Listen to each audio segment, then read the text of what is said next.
Hey, what's up, everybody? Um, I'm Thommy Kane. Welcome to another episode of the Executives Playbook. All my homies and my haters. Um, we need to do something about the tech companies. This is getting out of control. It's getting way out of control. First of all, let me start by saying that I am completely over the iPhone. I'm completely over it. There's a bunch of studies and research now that's coming out that's showing that a bunch of Gen Zs are switching to flip phones, and I don't blame them. I really don't. And I understand because this phone, when it first came out under Steve Jobs, was so much better of a phone. It just was. Apple built a culture of making great quality stuff. And the iPhone was just one of those things where it just worked flawlessly. The keypad worked flawlessly. Everything was designed with extreme efficiency, where Steve Jobs would walk in there and just be like, we need to make sure everything is like really, we need to think of everything. Even down to, and I remember there's a video. I'd have to find it, but I know that there was a video where Steve Jobs was giving a speech and he said, watch how I'm on the iPhone and how the iPhone goes to sleep and the screen goes black so that when I'm holding it to my ear doesn't rub against it and doesn't cause things to happen. It's in sleep mode when you hold it to the ear to keep the phone from doing anything. Well, I don't know what happened, but that's not a thing anymore. That's just not a thing anymore. Every single time I'm on the iPhone and I hold it to my ear, it starts calling other people. It starts opening apps. I'll start hearing music blasting in my ear while I'm in the middle of talking to somebody because it opened up a YouTube video in my ear. You go to use it and you're holding it and your thumb just touches the side and just barely touches the right edge of the screen, and all of a sudden it's opening something, it's sliding, it's moving stuff out of the way. It's inefficient. It's literally the most annoying product in the world now. On top of the fact that they're recording everything you say and they're implementing everything that you say, every app you download is recording you now. So you could be talking about how you'd like to buy a dirt bike and then go on Facebook an hour later and you're getting dirt bike ads because it's listening to you, right?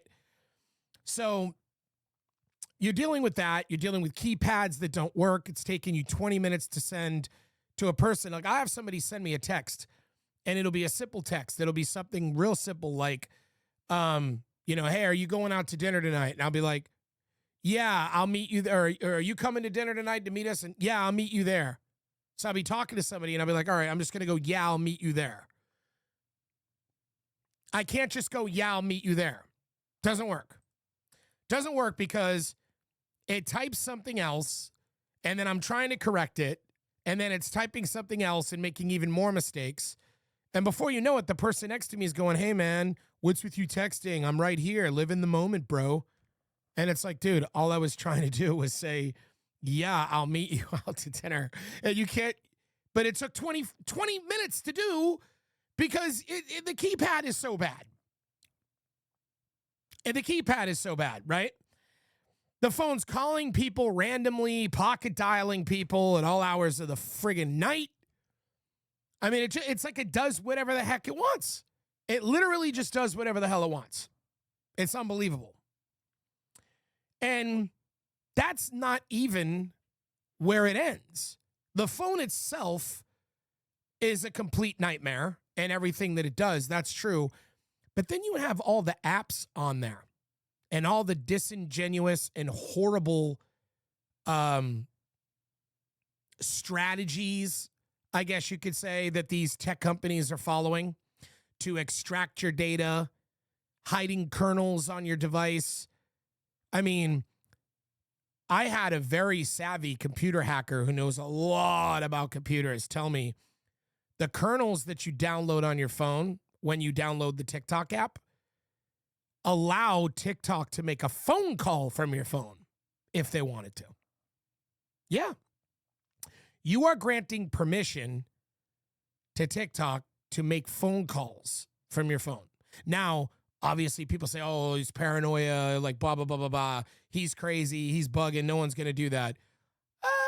Maybe you're right. Maybe you're right. But you know what? When we live in a world where billionaires are making $400-500 billion, they're avoiding taxes. They're avoiding paying back in the system. They're trying to convert everything to AI. They're essentially taking every job known to mankind off the planet. They want to replace everybody with machines and robots. You don't think that these guys would have some malicious intent making you download kernels that can authorize them to extract? I mean, it's crazy. The data that they could take from you, you could be texting people on your phone and they're extracting data. They know what you're talking about in text messages to private conversations because you've allowed them in the terms of service when you've downloaded these apps to do that. Then let's talk about something. On Facebook, and I don't care what anybody says, I will go to war with anyone who wants to dispute me on this. I was one of the first social media influencers in the world. Me. That's right. 100%. We're talking 2010. Okay? Way back 15 years ago. I created a page on Facebook called No Hope for the Human Race. The idea was I wanted to take the subculture of the internet. I knew about memes before anyone ever knew what the heck they were.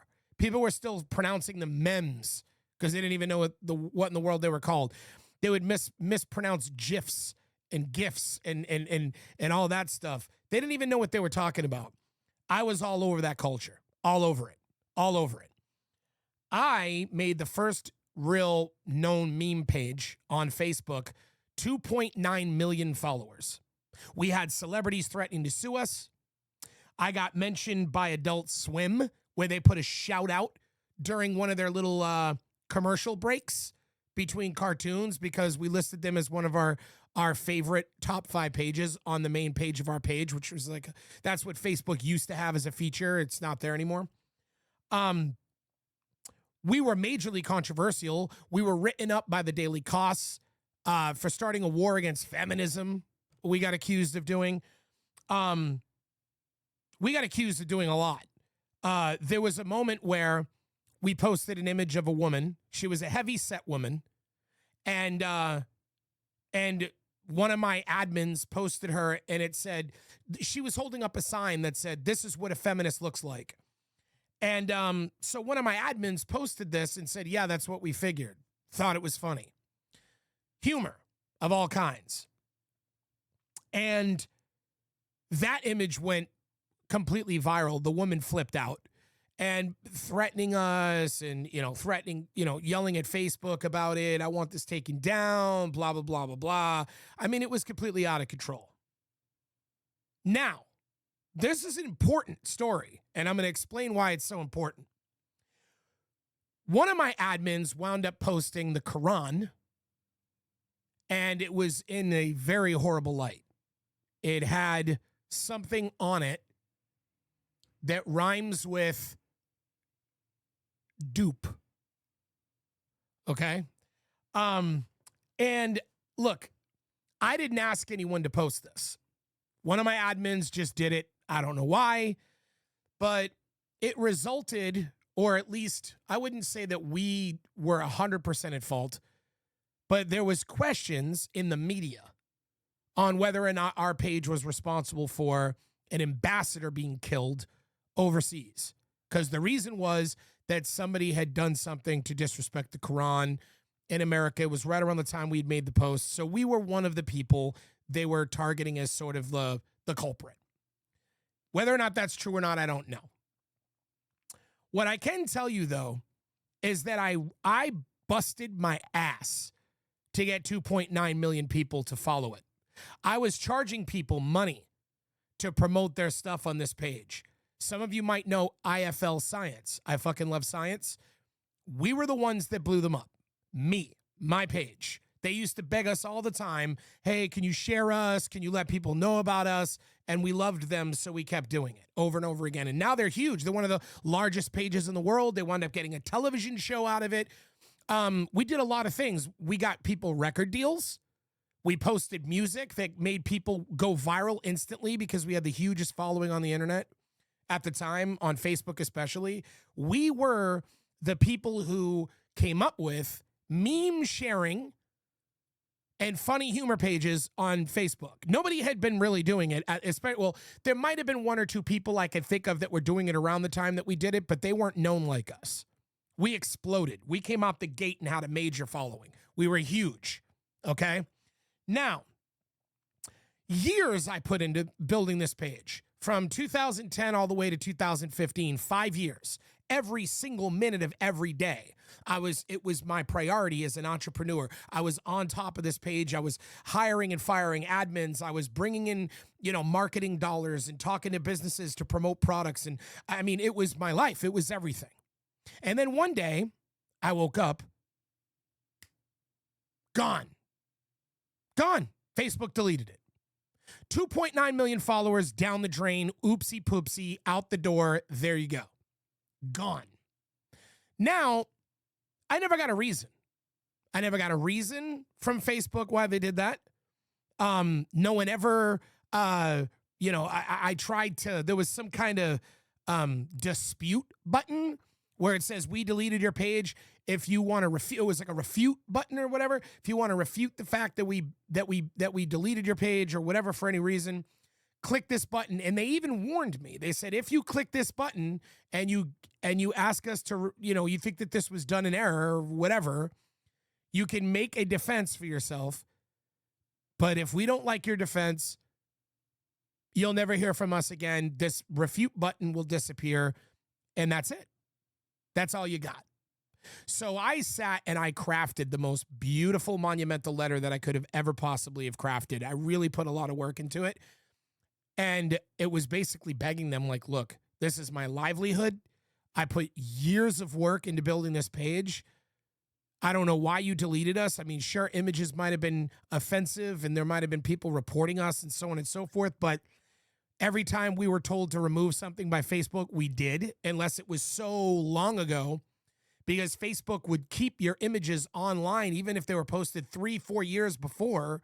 Sometimes it was hard because back then it was very hard to go through all your posts all through history to try to remove stuff. They didn't make it easy. They didn't make it easy for you to remove content that they told you to remove. But out of nowhere, just to delete it is crazy. Crazy. So I wrote this letter. They never got back to me. That was it. Life over. Okay? That was it. I even contacted a lawyer about it, and he said, well, you built, this is the important line, you built your house on their land. That's what an attorney told me. You built your house on their land, which means all the work and all the effort and everything you put in to build this page and to build this out on Facebook, they own everything. You did it on their platform. They own it. They can remove you. They can do whatever they want with it. And I couldn't believe it. Now, here they do. Mark Zuckerberg ruins my life because you were offensive, right? You were offending people, so we deleted your page, which is, I can only imagine, it's got to be the only reason. I mean, I don't know why. I don't know what other reason they would have, but I know we were offensive, that's for sure. We had offensive humor. And it was funny because women would post things that were anti-feminist. We had black admins that would post things, black jokes. And people would I don't know, it was like if you were a Facebook page, you were automatically white. You were just automatically a white page that shouldn't tell black. I mean, the lunacy was so crazy.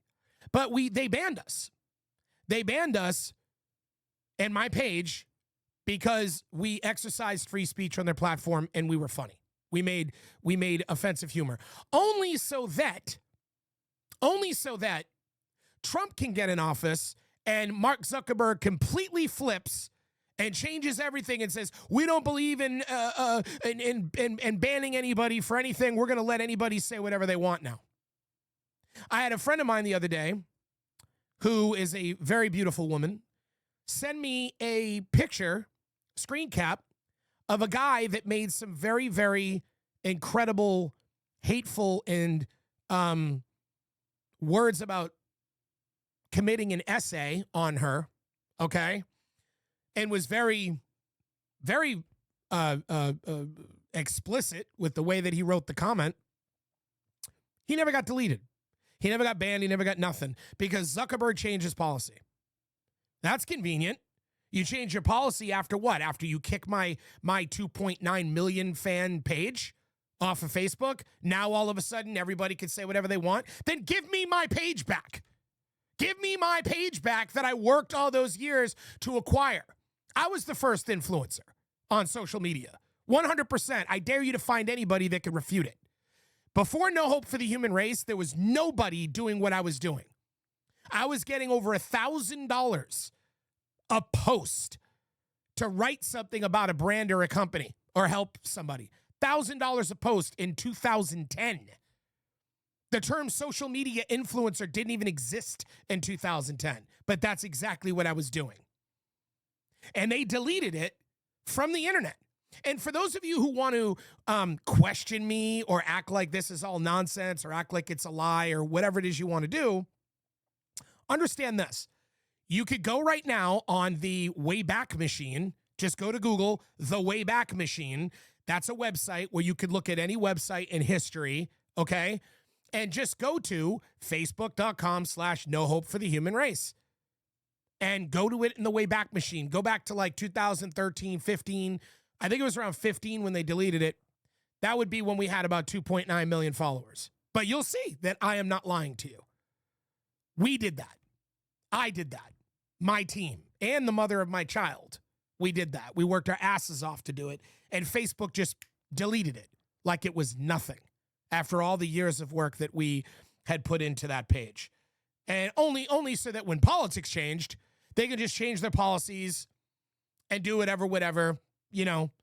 So the reason why I bring this up, you know, and I had an attorney tell me, I don't know, you know, I'm not saying this, but an attorney told me that even when there's a situation where there is a creep or a pervert that is trying to commit predatorial acts on underage youth on social media, on Facebook, okay?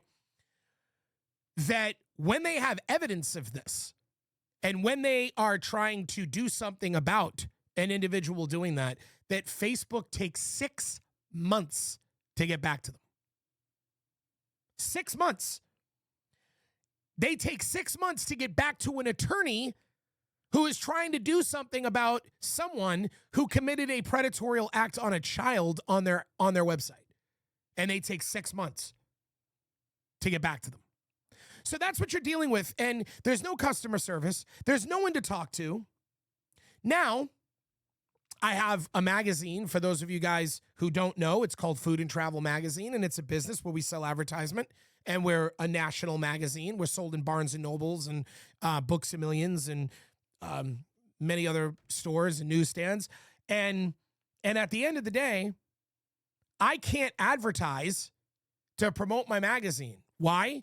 Because Facebook just decided that my company and my account can't use their ad systems.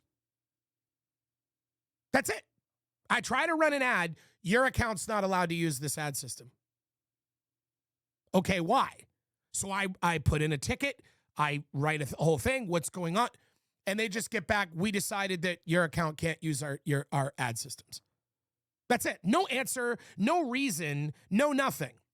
I'm a small business trying to grow, but because I'm not in the big boys club, right? You know, I'm not Dana White running the UFC, right? So I don't get to like go and get like, you know, I can't even use the basic features of running ad campaigns on social media. Why?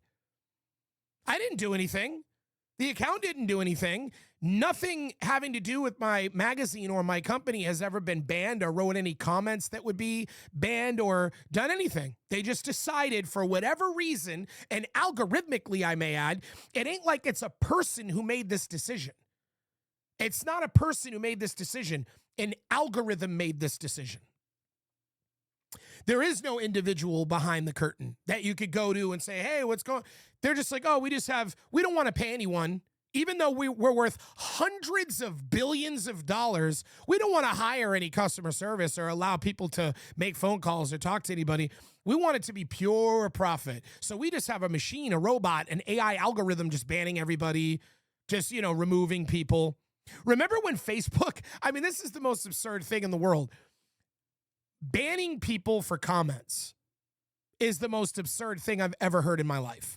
You're a publicly traded company. You have stock shares that are issued. People can buy stock in your company. You primarily make your money off of ad revenue, right? So anyone who puts money in your stock, anyone who buys stock in Facebook, okay, and wants to see a return or see their value rise, right? Anybody who invests money in your stock wants to make money.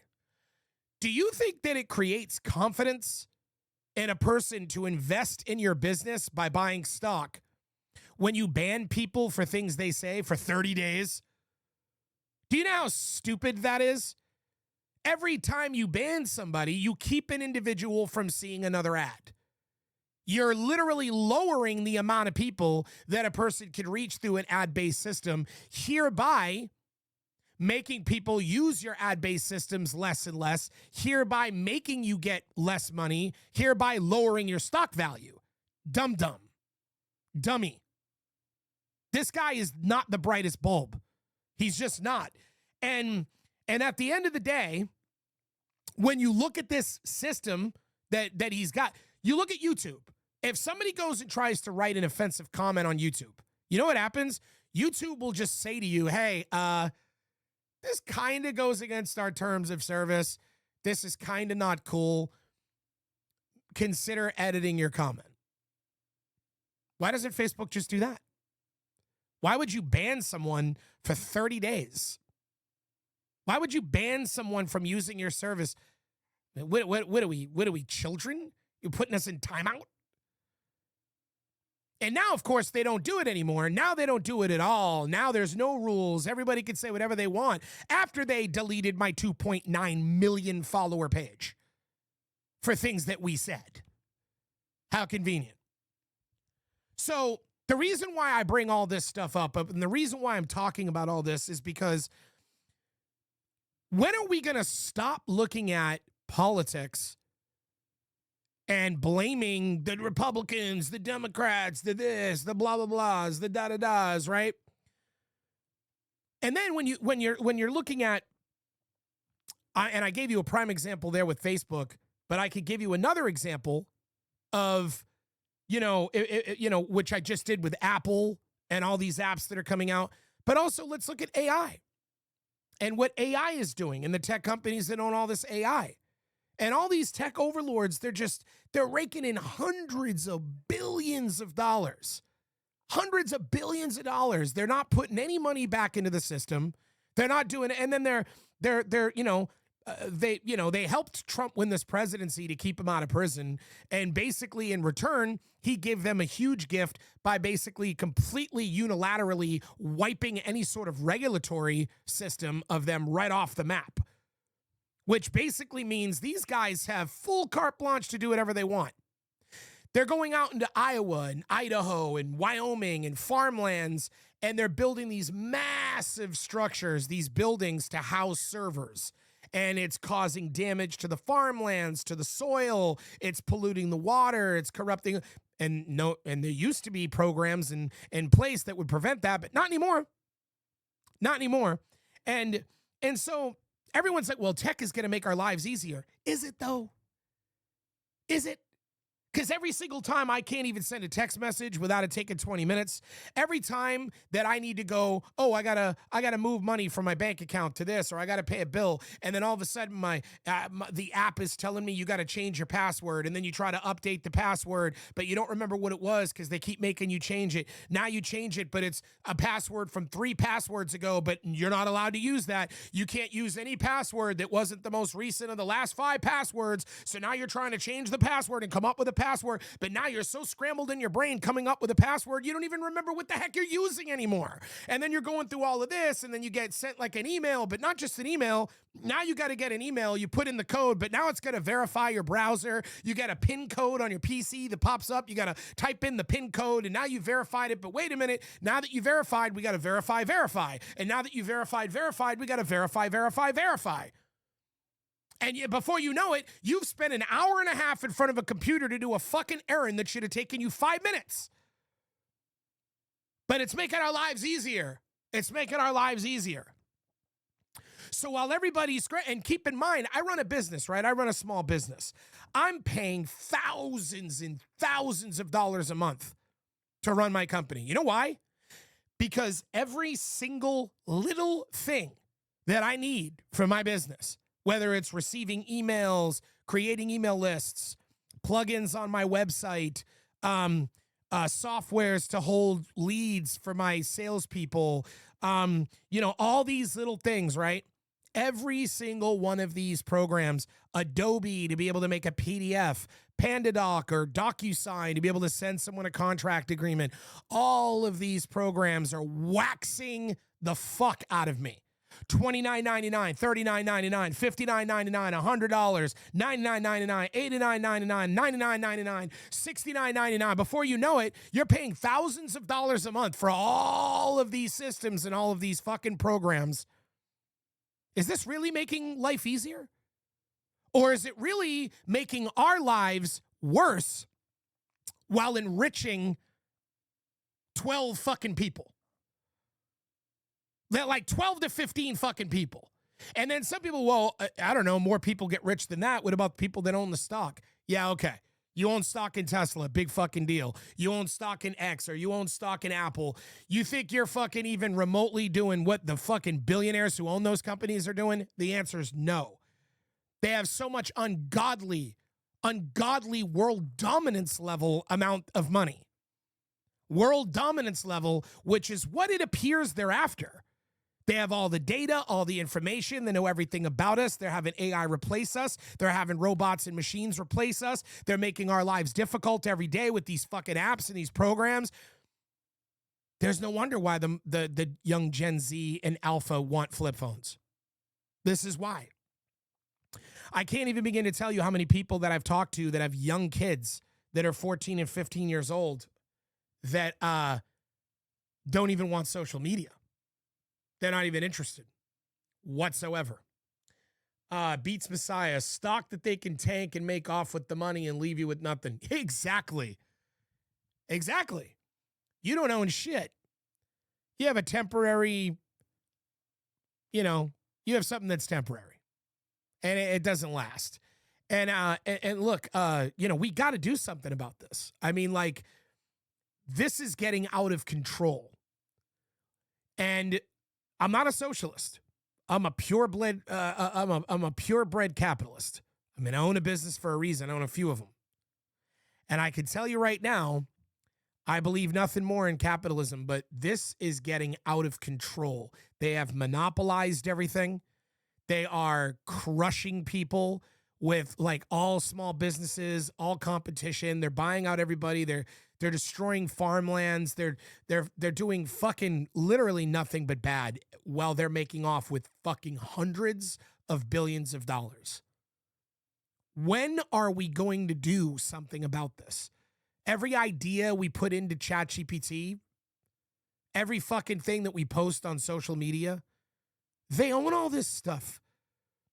They have control of all of it. And it's not like it's diversified, like 100,000 different people own it. No. Like 15 fucking people. And it's getting worse. The people that own all these companies are now buying Warner Discovery, and they're now buying, they just bought Paramount Global, and now they're about to own all the information, all the legacy channels, all the stuff. Like it's like, when is enough going to be enough? When are we going to do something about the real problem? Because going back and forth and arguing with each other over fucking whether or not, gender, there should be multiple genders, or arguing over the most stupidest shit in the world about, like, I mean, the stuff that I see people on Facebook sitting there talking about, it's wake up. Wake up. We have a major problem here and we need to do something about it. Anyway, my name is Thommy Kane. This was another episode of the Executives Playbook. I hope you guys enjoyed it. I'll be doing this every day. And hopefully you'll be tuning in again tomorrow. For those of you who watch this video that would like to re-see it, or if you missed something, this video will be on my YouTube channel. You can go to youtube.com/thommykane. Remember to put the HTHOMMY. I do that to separate myself from the Thommy Kane football player who murdered his wife. So that's why I do that. I know a lot of people make fun of me, call me Thommy Kane, and that's okay. You could do that. I don't care. But at the end of the day, remember, it's youtube.com/thommykane. And the name of the show is The Executives Playbook. But I will be doing this every day. I love you guys. Thank you for watching.